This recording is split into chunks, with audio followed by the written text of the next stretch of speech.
Bom dia, hoje é dia 8 de agosto e vamos para o nosso devocional do dia em que eu leio Manhã em Noite de Charles Spurgeon. Mas antes, vamos começar com a nossa oração. Jesus, Pai querido, que o Senhor esteja presente do começo ao fim deste devocional. Que o Senhor traga para essa live todos que precisam ouvir essas reflexões sobre a sua palavra que se encontra em Isaías capítulo 59, versículo 5. E Marcos, capítulo 9, versículo 23. Espírito Santo, se for necessário que o Senhor coloque em minha boca qualquer palavra para esse devocional. Agradeço por estar conosco nesse dia. Amém, amém, amém. Então vamos lá, começando lendo a introdução da Bíblia Spurgeon do livro de Isaías. Circunstância da escrita. Isaías profetizou em Jerusalém por mais de 50 anos sobre 4 reis, e sua vocação começou no ano do rei Uzias.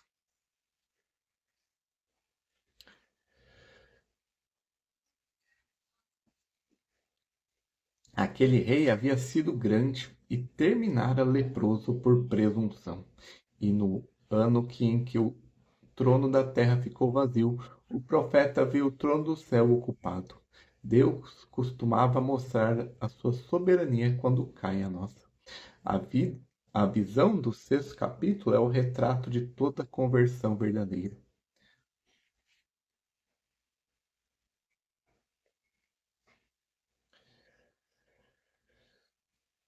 Ele não sai dali com entusiasmo religioso, sai desfeito. Então disse eu, ai de mim, porque eu estou arruinado, porque sou um homem de lábios impuros e habito no meio de um povo de lábios impuros, porque meus olhos têm visto o Rei, o Senhor dos Exércitos.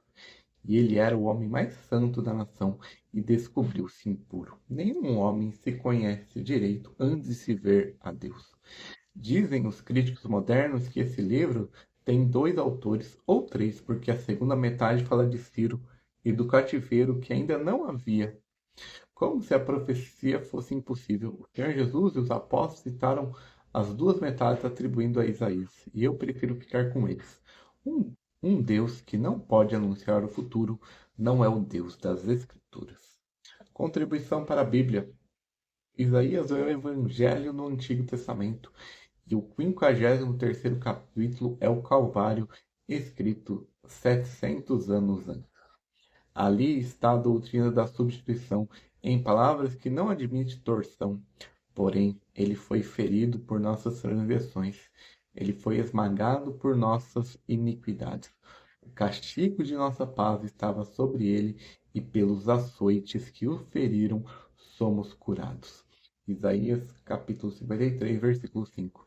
Notai os pronomes, porque neles está a nossa salvação. Ele por as nossas transgressões e as feridas dele, e a nossa paz e o castigo dele. É a nossa cura e os açoites dele. Trocai esses pronomes e não sobra evangelho algum. E não se diz que ele sofreu por acidente da história ou por má sorte política. De, dizes que agradou ao Senhor moê-lo. O Pai não estava ausente do Calvário, estava ali, executando o plano da redenção. A cruz não foi uma tragédia que Deus aproveitou, foi um propósito que Deus cumpriu. Este livro também é o mais generoso em convites. Ouvi este que preguei mais que qualquer outro. Ó, todos que está sedento, vinde às águas, que não tem dinheiro, vinde vós. Comprai e comei, sim, vinde, comprai vinho e leite sem dinheiro e sem preço. Vede a única qualificação exigida, sede. Não se pede dinheiro, não se pede mérito, não se pede aptidão. Pede-se necessidade, e quem não tem nada é justamente o convidado. Alguns perguntam como pode um mesmo livro pregar eleição soberana e convite universal. Respondo que não sei costurar as duas coisas na minha cabeça. E não preciso. Isaías as põe lado a lado sem desculpa.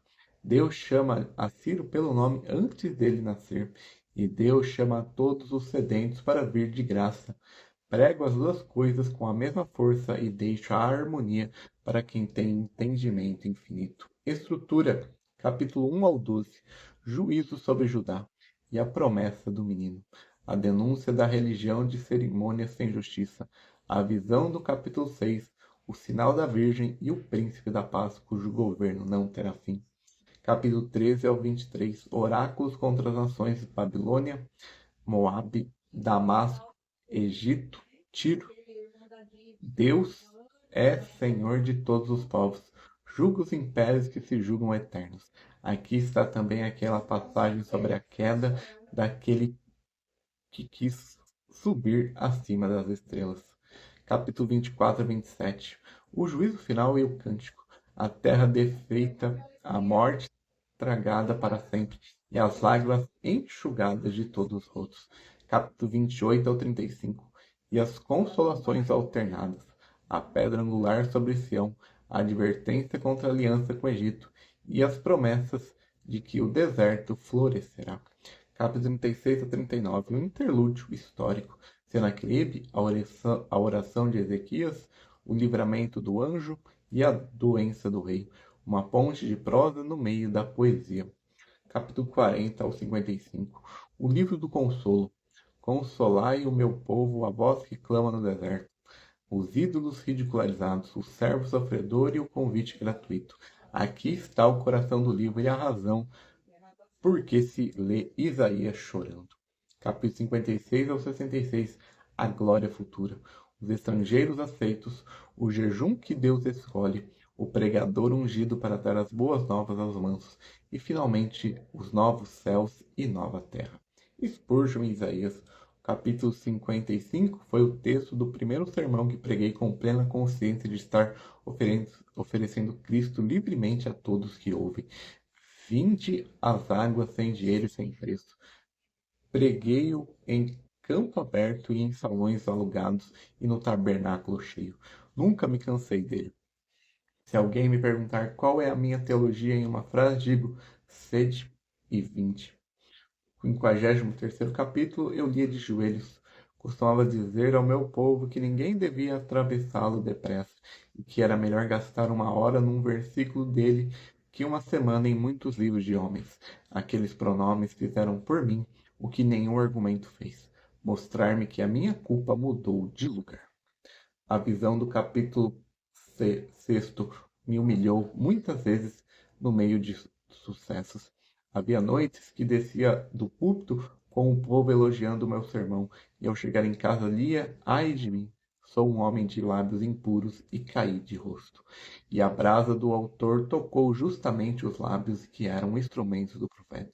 Deus purifica o ponto por onde vamos servi-lo e purifica com o fogo. E nas minhas enfermidades, morei muitas vezes no 40º capítulo. Os que esperam no Senhor renovarão as suas forças. E a promessa é voar como as águias, correr e andar, nessa ordem descendente.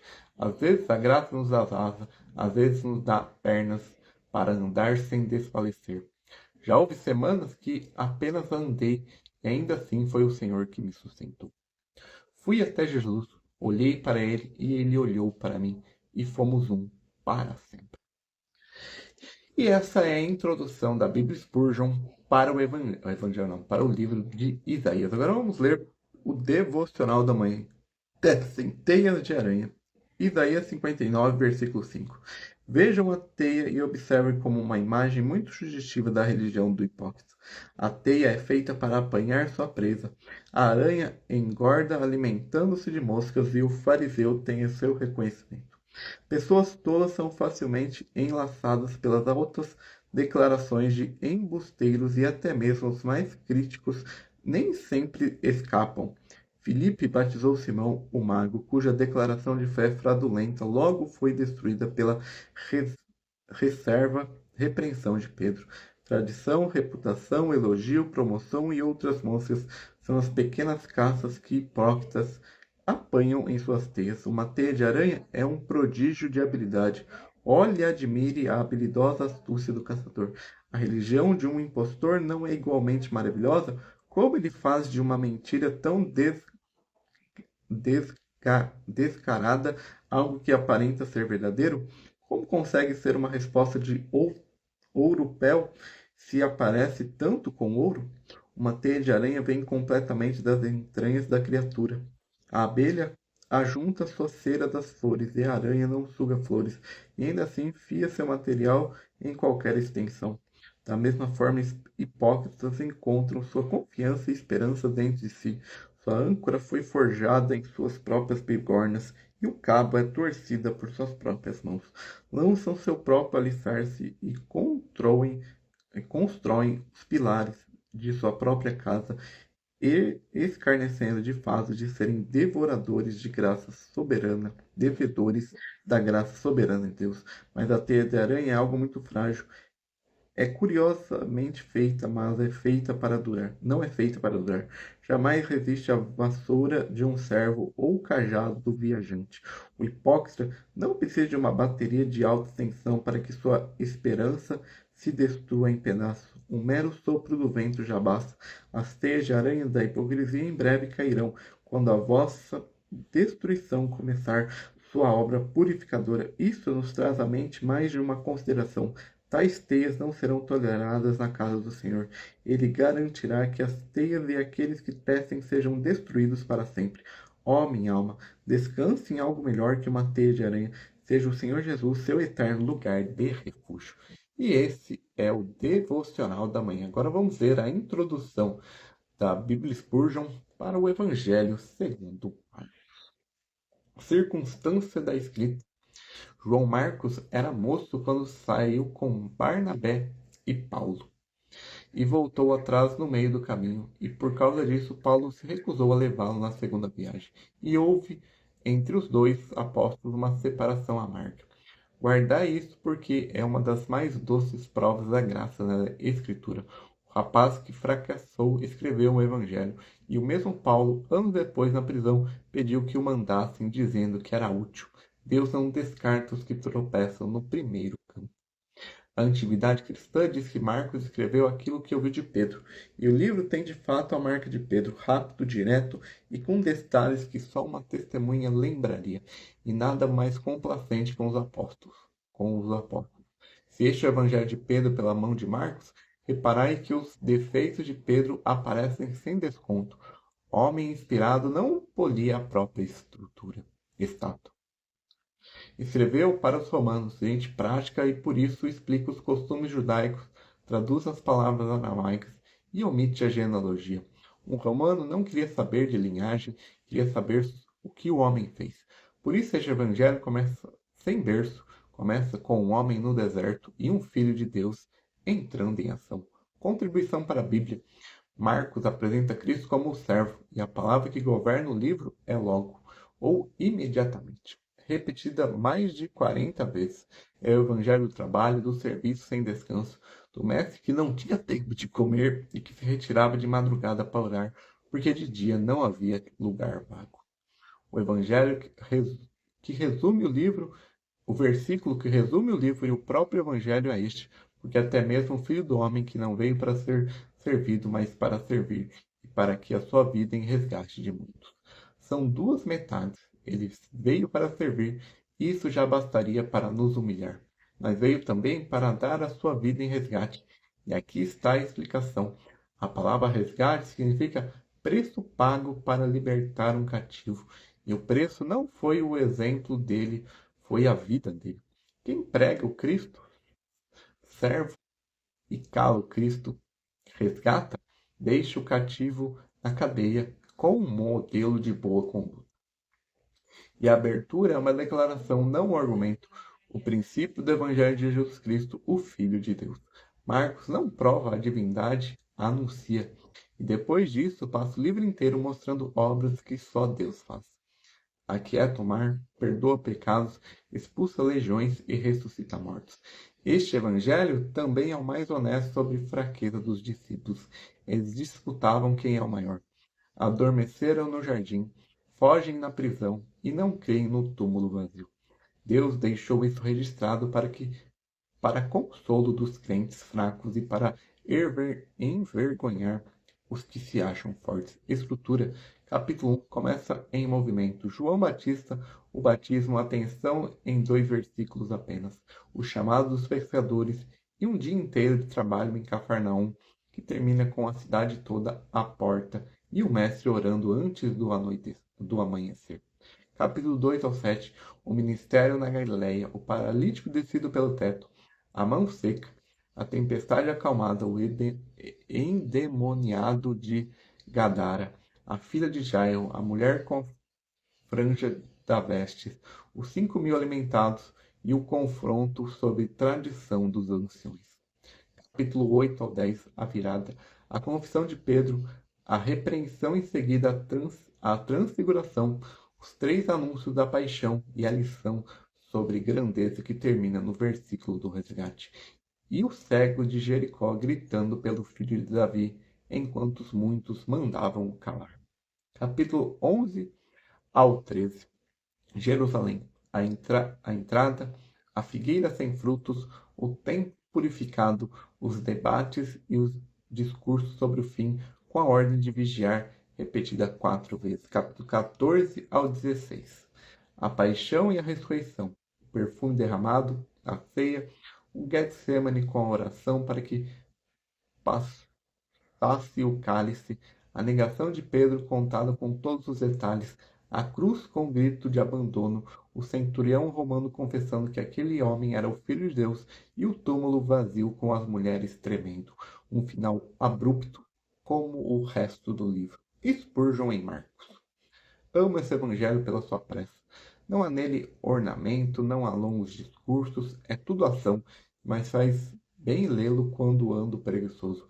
Costumava dizer aos meus alunos que lessem Marcos antes de sair para o campo, e depois se atravessam a reclamar do cansaço diante do mestre, que não tinha tempo de comer.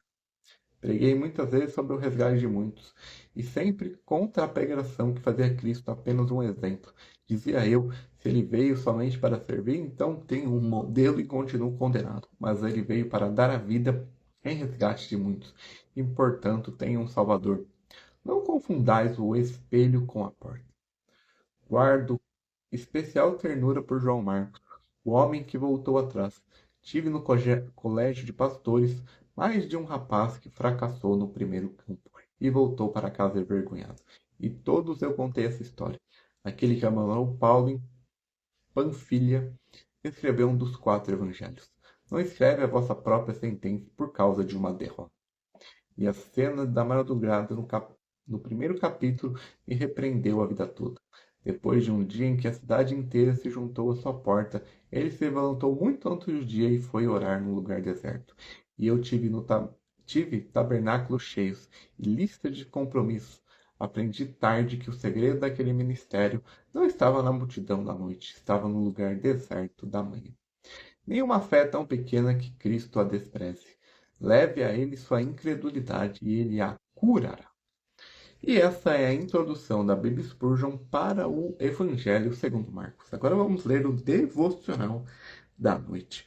Tudo é possível ao que crê. Marcos capítulo 9, versículo 23. Muitos cristãos professos estão sempre duvidando e temendo, lastimosamente pensando que este é o estado necessário dos cristãos. Isso é um erro, pois tudo é possível ao que crê.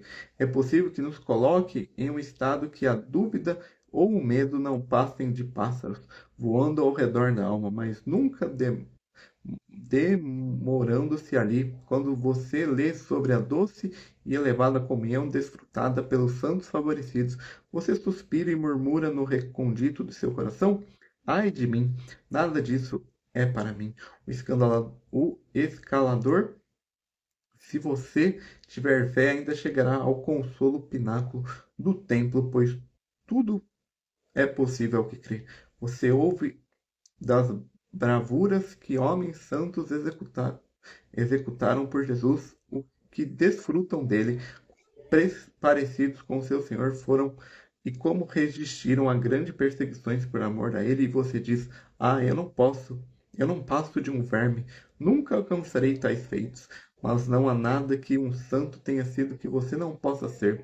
Não há uma atitude da graça, nenhuma espiritualidade já alcançada, nenhuma nenhuma confiança evidente, nenhum posto de serviço que não esteja aberto para você.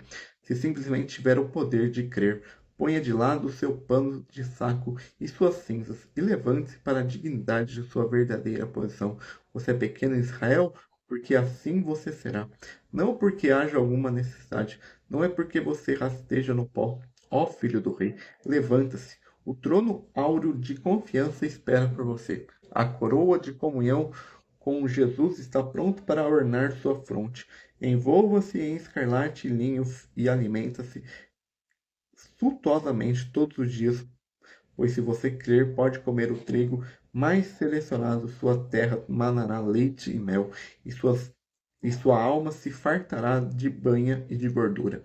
Ajunte feixes dourados de graça, pois eles esperam por você nos campos da fé. Tudo é possível àquele que crê. E esse é o devocional do dia 8 de agosto. Amanhã nós voltamos nesse mesmo horário com o devocional do dia. Então, que Deus te abençoe nesse sábado, nesse final de semana. Amém, amém, amém.